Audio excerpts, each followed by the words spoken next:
What if I told you that the biggest obstacle standing between you and pregnancy isn't your ovulation? It's the environment your ovulation is happening in. If you've been asking yourself, why am I still not pregnant?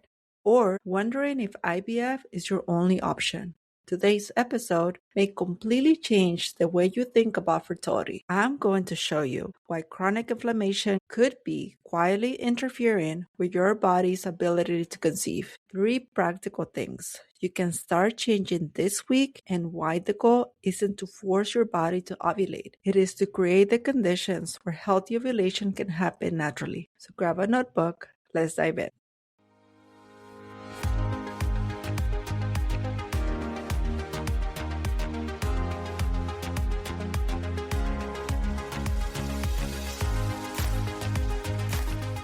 Do you long to get pregnant and trust your body again? Do you feel exhausted by the month after month cycle of hope and disappointment? Do you carry that creeping sense of failure? The fear that your body just isn't working the way that it should? If so, I'm so glad that you're here, my friend. Hi, I'm Mariana, a wife, mom, and a fertility care practitioner. After years of confusion and heartache, I learned how to understand my cycle with clarity and move towards pregnancy naturally by following a real system instead of guessing. This is Fertile Window Lab. If you're ready for real clarity about your cycle, a simple method that works, and less pressure from predictions, alarms, and fertility gymnastics, sit on the sticks, pop in your earbuds, and let's make sense of your fertility together.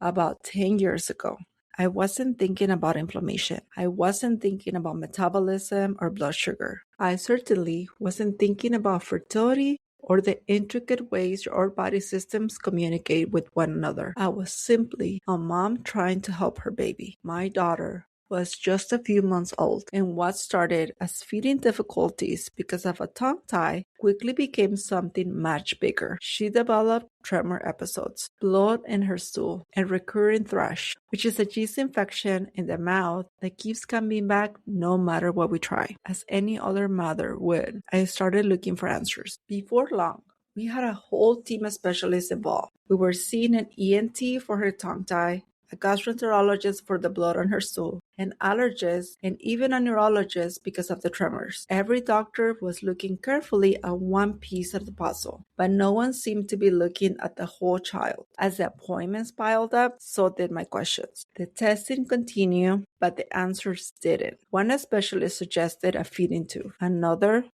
wanted brain imaging. The allergist explained that she was too young for certain testing. Meanwhile, she was exclusively breastfed, and I couldn't shake the feeling that we were missing something. I remember I was exhausted and sharing everything with my friend Sarah. She listened patiently and then asked a question I hadn't expected. Have you ever considered seeing a naturopath? To be honest, I wasn't excited about the idea. It wasn't covered by our insurance, and at that point, we were already spending so much time and energy trying to help our daughter. Plus, I also consider myself someone who ate pretty healthy, especially while breastfeeding. But when you are a desperate mom, you're willing to ask different questions. So I called and made that appointment.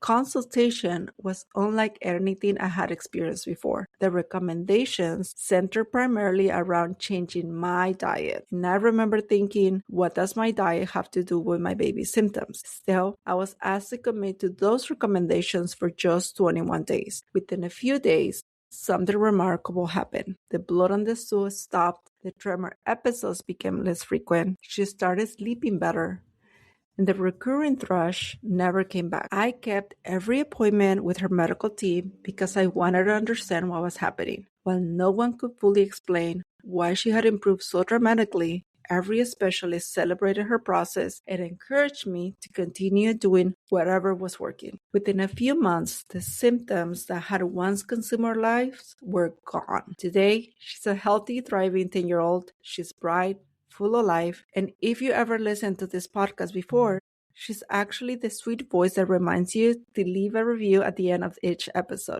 But here's a part of the story that I wasn't expecting. My daughter wasn't the only one getting healthier. While everyone was focused on her improvement, I started noticing changes in myself. Most women expect some hair loss after having a baby. I experienced the opposite. My hair became fuller, my eyelashes grew longer, I had more energy, my mind felt clearer, and I simply felt well. I hadn't realized how much better I could feel until I actually did. Now, I can't tell you what exactly was happening biologically during that season. I don't have research proving every explanation that was given to me at the time, and that's not really the point of the story. What that experience did give me was something even more valuable. It completely changed the way I thought about health. I stopped looking at the symptoms as isolated problems, and I started asking what might be happening underneath them. Because sometimes the symptom isn't the beginning of the story. Sometimes it's the last chapter. Years later, after becoming a fertility care practitioner,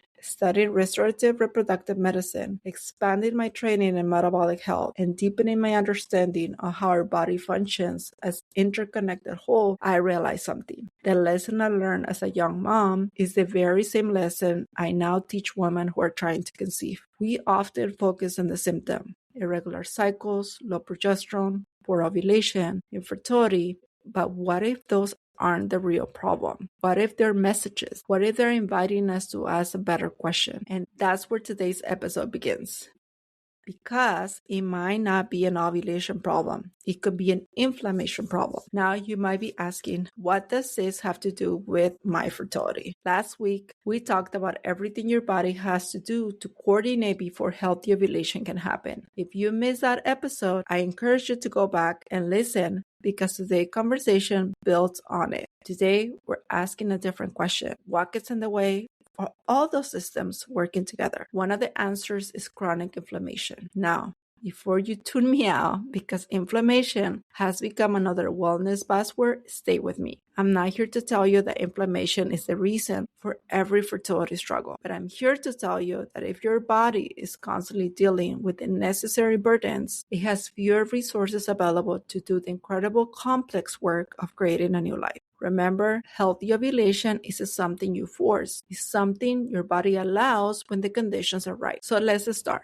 Your body is carrying more than you realize. I want to picture yourself preparing for an important hike. Before you even take the first step, someone places a backpack in your shoulders, then another and another. Eventually, you're carrying 50 extra pounds. Could you still finish the hike? Maybe, but every step will require more effort than it should. That's how chronic inflammation works. It's usually not one dramatic event. It's an accumulation of small burdens your body carries every single day. When women come to me, they understandably focus on the destination. I just want to ovulate. I just want to get pregnant. But one of the first questions I ask is different. What unnecessary weight is your body carrying? Your body is incredibly wise. Before it prioritizes reproduction, it first works to keep you alive and protected. That's not your body working against you. That's your body working exactly as it was designed. So before we add more, we have to make room for it to work. One of the most common questions I hear during an initial consultation is, what supplement should I take? And I completely understand why. We have all heard stories of someone who finally got pregnant after taking a certain vitamin or supplement. Supplements absolutely have a place, but they are rarely where I begin. Because before we talk about what to add, I want to make sure your body has the capacity to benefit from what you're adding. Imagine your kitchen sink completely clogged. Water is overflowing into the counter. Now, also imagine someone hands you a beautiful new faucet. The faucet isn't the problem, but until the drain is clear, changing the faucet won't solve what's underneath. Sometimes we become so focused on finding the perfect supplement that we forget to ask what might be clogging the system in the first place. And this is where I begin with the woman I work with. There are 3 ways to reduce your body burden this week. Number 1, look at the quality of your food before you look at the calories. Many women are told by their doctors you need to lose weight, but very few are ever told why food quality matters for health. Certain environmental chemicals found in highly processed food are known as obesogens. These are chemicals that can interfere with the way our bodies regulate metabolism and hormones, adding to our overall inflammation burden. So instead of asking how many calories does this have, Start asking, how many ingredients does this have? One simple way to begin is replacing industrial seed oils with healthier fats like extra virgin olive oil or avocado oil whenever it's possible. Number 2, reduce your exposure to hormone-disrupted chemicals. We often think about what goes into our bodies, but we forget about what goes on our bodies. Many plastics, food containers, fragrances, cosmetics, lotions, and cleaning products contain chemicals called endocrine disruptors. These don't guarantee infertility, but they can increase your body's overall burden. This week, I want you to do something simple. Download the free Yuka app, YKA app. Scan 5 products in your home, not 50, just 5. Become curious instead of overwhelmed. You're looking at the app and you want to see if this is an endocrine disruptor, fertility side effects, or carcinogens.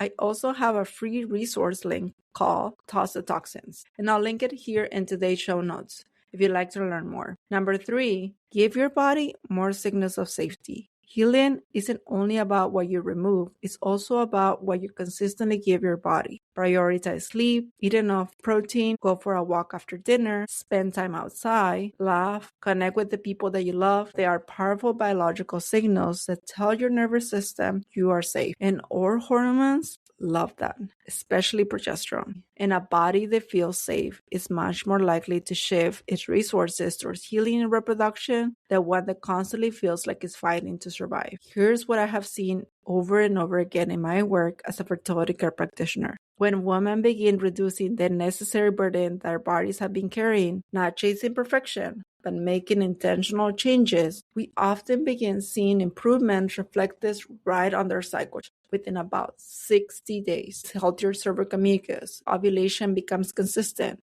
Post-ovulation phase becomes stronger. Before a pregnancy test changes, the cycle often begins telling a different story. And that's why I love charting so much. It gives us a window into what your body is telling us. And if today's episode has you thinking, maybe I've been focusing only on ovulation instead of the health that supports ovulation, I would love to help you. This is exactly what we do in my one-on-one consultations. Together, we look at your cycle, identify patterns, and create a personalized plan that supports your reproductive health from the inside out. And if you're not ready for that first step yet, start with these free resources in today's show notes. Download the Yuka app and scan your beauty products.